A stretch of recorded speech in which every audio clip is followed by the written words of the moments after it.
Welcome to ఎన్టుడే news. ప్రతి క్షణం ప్రజల పక్షం. ఈరోజు ఏదైతే రాష్ట్ర ప్రభుత్వం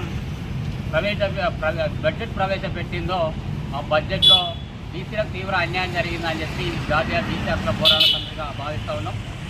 రాష్ట్ర ప్రభుత్వం 3,24,234 కోట్ల బడ్జెట్ ప్రవేశపెడితే ఈ రాష్ట్ర జనాభాలో 56% ఉన్న బీసీలకు మరి కేవలం 12,511 కోట్లు మాత్రమే బీసీలకు కేటాయించడం అంటే ఇది బాధాకరం. ఇది బీసీలపై వివక్ష అని చెప్పి భావిస్తూ ఉన్నాం. మరి బీసీ సంఘాలుగా ఈ బడ్జెట్ సమావేశాల కంటే ముందే బీసీలకు 50,000 కోట్ల బడ్జెట్ కేటాయించాలని చెప్పి బీసీ సంఘాలుగా డిమాండ్ చేసినప్పటికీ ఈ రాష్ట్ర ప్రభుత్వం మా న్యాయమైన డిమాండ్ను పెడచెవిన పెట్టడం అంటే ఇది బీసీలపై వివక్ష కుట్ర అని చెప్పి భావిస్తూ ఉన్నాం. ఇదే కాంగ్రెస్ పార్టీ ఎన్నికల ప్రచారంలో తన ఎన్నికల మేనిఫెస్టోలో మేము అధికారంలోకి వస్తే బీసీల సంక్షేమానికి 5 ఏళ్లలో 1,00,000 కోట్ల బడ్జెట్ కేటాయిస్తామని చెప్పి ఎన్నికల మేనిఫెస్టోలో పెట్టినటువంటి కాంగ్రెస్ ప్రభుత్వం మొదటి బడ్జెట్ సమావేశాలనేమో 9,000 కోట్లు కేటాయించింది. రెండో బడ్జెట్ సమావేశాల్లో 11,000 కోట్లు కేటాయించింది.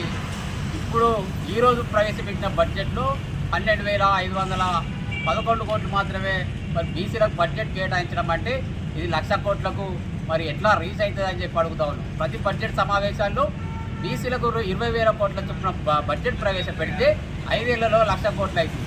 మరి అలా చేయకుండా కేవలం బీసీ ఓట్లు దండుకోవడానికి బీసీలను మరి ఓట్లేసి వేయించుకోవడానికి మాత్రమే కాంగ్రెస్ పార్టీ తన ఎన్నికల మేనిఫెస్టోలో 5 ఏళ్లలో 1,00,000 కోట్ల బడ్జెట్ అని చెప్పి బోగస్ మరి ఎన్నికల మేనిఫెస్టోలో ఈ అంశాన్ని చేర్చడం జరిగింది.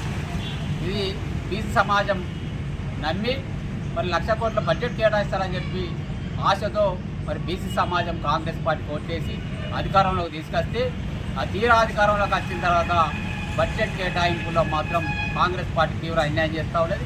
అలాగే బీసీ సప్లాన్ని ఏర్పాటు చేస్తామని చెప్పి మొదటి అసెంబ్లీ సెషన్లనే చట్టబద్ధతో కూడినటువంటి మహాత్మా జ్యోతి బాపులే పేరుతో బీసీ సప్లాన్ని ఏర్పాటు చేస్తామని చెప్పి హామీ ఇచ్చింది. ఆ హామీని కూడా విస్మరించింది. ఇప్పటికైనా ఈరోజు ప్రవేశపెట్టినటువంటి బడ్జెట్ను రాష్ట్ర ప్రభుత్వం కూడా సమీక్ష చేసి మరి ఇప్పటికైనా ఈ 11,000-12,000 కాకుండా గతంలో ఇవన్నీ కలిసి 50,000 కోట్ల బడ్జెట్ బీసీల సంక్షేమానికి కేటాయించాలని చెప్పి రాష్ట్ర ప్రభుత్వం డిమాండ్ చేస్తూ ఉన్నాం. లేని పక్షంలో ఈ అంశాన్ని బీసీ సమాజం దృష్టికి తీసుకెళ్తాం. బీసీ సమాజం ముందట కాంగ్రెస్ పార్టీని దోషిగా నిలబెట్టక తప్పదు. అలాగే రాబోయే రోజుల్లో ఈ అంశం మీద ఉద్యమాలు చేయడానికి బీసీ సంఘాలుగా సిద్ధంగా ఉన్నామని చెప్పి హెచ్చరిస్తాం.